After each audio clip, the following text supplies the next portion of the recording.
లగచర్లలో రైతుల కోసం గిరిజన రైతులకు బేడీలేస్తే కేటీఆర్ గారు పర్సనల్ గా తన కుటుంబ సభ్యుడు అరెస్ట్ అయితే ఏ రకంగా పనిచేస్తారో లగచర్ల గిరిజన రైతుల కోసం కేటీఆర్ గారు అంత కష్టపడ్డారు.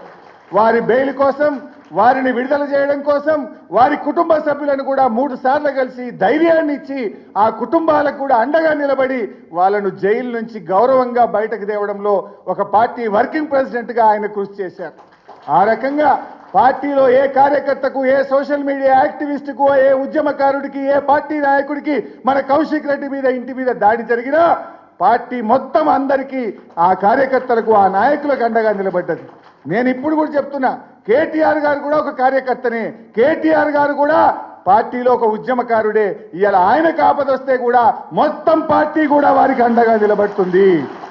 ఏ రకంగా అయితే ఒక నాయకుడి కోసం, ఒక కార్యకర్తకు ఇబ్బంది వస్తే నిలబడ్డామో, ఇవాళ కేటీఆర్ గారి మీద పెట్టిన కేసు ఆయన మీద పెట్టిన కేసు కాదు, ప్రశ్నించే గొంతు మీద పెట్టిన కేసు, ఉద్యమకారుడు మీద పెట్టిన కేసు.